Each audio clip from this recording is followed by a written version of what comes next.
I want, me, mine, now.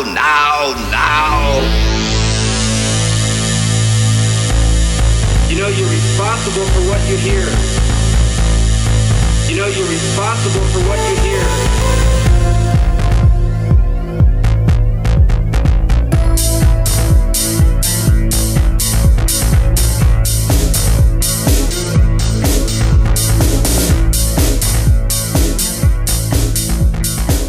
Greetings and welcome to Thoughts from Maharrey Head, the podcast where I talk about, well, whatever happens to be bouncing around inside my head at the moment, but mostly focusing on constitutional issues and political decentralization. This is episode 160 of Thoughts from Maharrey Head, and I appreciate you tuning in. Today I'm going to talk about the problem with power.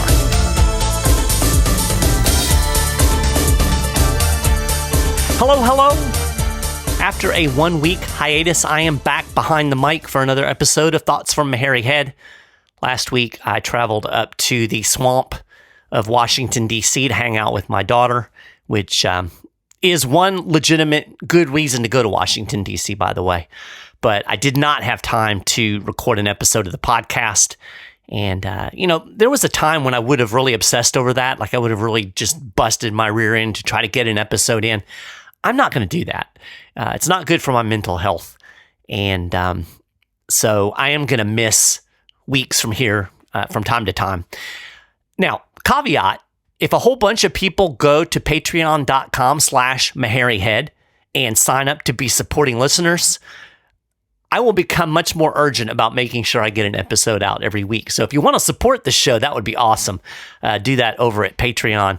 Or you can go to my website, michaelmaharrey.com, and there's some sponsors that you could support as well to help keep the show going.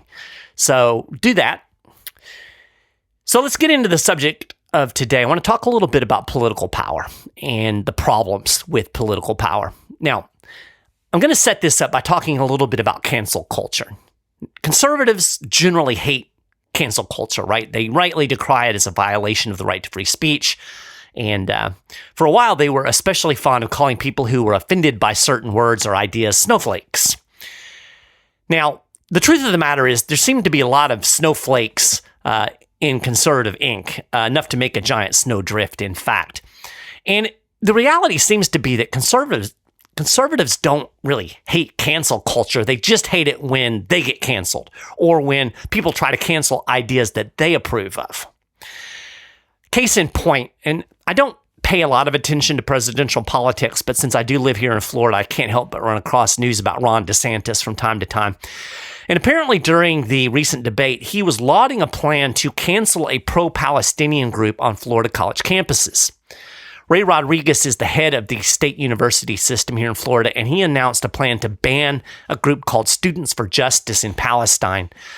He said that a toolkit that the group released described the Hamas attack on Israel as, quote, the resistance, and, quote, unequivocally states Palestinian students in exile are part of this movement, not in solidarity with this movement. And he said that violated a Florida law against giving material support to terrorism. Now, I shouldn't have to say this, but I don't support Hamas. Its invasion, hostage-taking, absolutely despicable. But you know what I do support? The right of people who support Hamas to say they support Hamas. In my view, the right to freedom of speech is absolute. And if I start trampling on somebody else's right to free speech, then that opens the door for them to trample on my right to free speech. And that's exactly the entire point that I'm driving at here in this podcast. Now, I kind of get it. I understand that there are certain things that we find despicable, and there are certain things that we would like to not be in public spaces.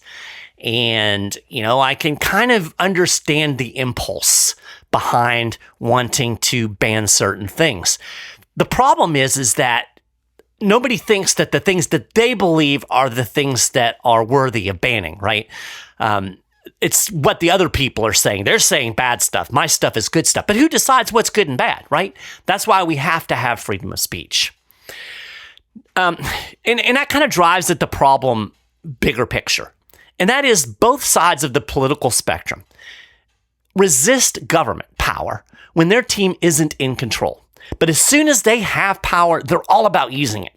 In fact, there's actually a big movement in conservative circles right now that is completely focused on gaining power and using it to crush the libs. They actually want to expand government power in order to win, as long as their guy has control of that power. And I've seen this a lot in Florida. People have really gotten behind Ron DeSantis because he's done certain things and said certain things relating to, the transgender stuff and all of that.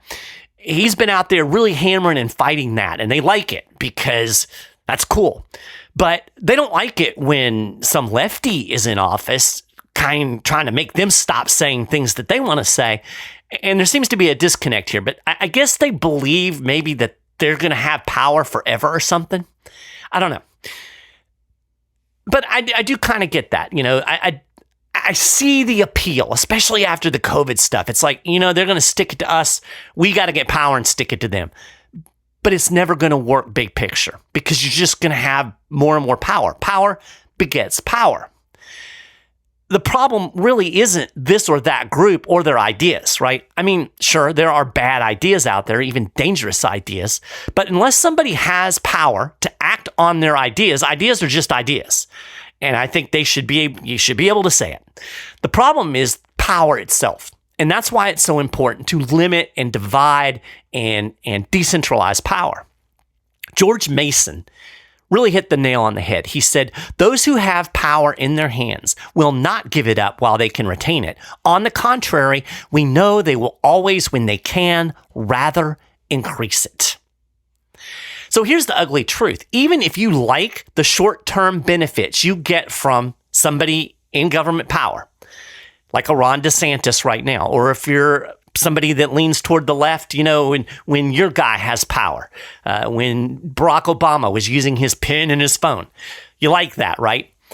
But you're always setting a precedent for more and more and more power in the future, and probably coming from people who don't care about your liberty.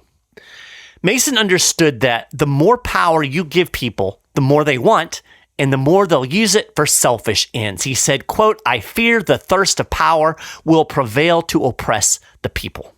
So power is dangerous. I don't care whose hands it's in. I don't care if you think you can trust this person with the power. You probably can't, and even if you can, they're not going to be there forever. Here's another truth. If you give government an inch to do this or that good thing, it's going to take another inch and then another inch and then another inch until eventually it has unlimited power. And I think we all recognize at some level that a government with unlimited power is a bad thing, right? John Dickinson was known as the penman of the American Revolution, and he warned us that allowing government to take even one step beyond its legitimate powers would end in disaster. He said, quote, all artful rulers who strive to extend their power beyond its just limits endeavor to give their attempts as much semblance of legality as possible. Those who succeed may venture to go a little further, for each new encroachment is strengthened by the former. Why? Because when you take that first step, no matter how small, you open the door for more.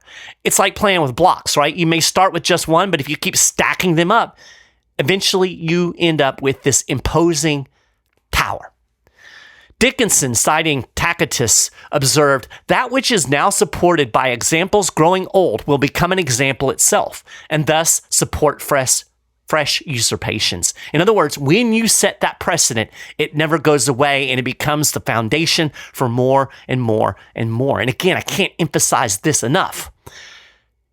You can't count on the fact that your guy is always going to have the power, right? Dickinson was right. The only way to stop the encroachment of power is to stop it at the very first step, not encourage it. When you start encouraging politicians to exercise more and more power, you're just expanding the risk to your own liberty. You're putting something into people's hands that they cannot be trusted with. It's like the crazy guy down the street. You're not going to go hand him a gun, right? But that's exactly what you're doing when you hand a politician more power. Here's the bottom line.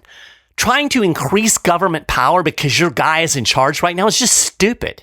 Because again, I can't emphasize this enough. There is no guarantee that your guy is going to be in charge tomorrow. In fact, he almost certainly won't be. You would think people would learn. Like all of the Obama people, they loved Obama. I mentioned his pen and his phone. They loved it. Executive orders, great, awesome. And then Trump got elected and they all freaked out because it was, a Nazi is in charge now. Oh my gosh, he has all this power. You gave him the power to start with. Don't do that. Don't give any of them power. Limit their power. Don't be tempted to use power for your benefit today, because that same power is going to be turned against you tomorrow. So that's it for this episode of Thoughts from Maharrey Head. We're another 10 minutes closer to freedom. I appreciate you listening to the show. If you enjoyed it, please do me a favor. Spread the word. Share the episodes around. And you're welcome to send me any thoughts or ideas to michael.maharrey@10thamendmentcenter.com. And again, check out the Patreon page. Please support the show. That'll help keep it going. Thanks again. I'll talk to y'all next time.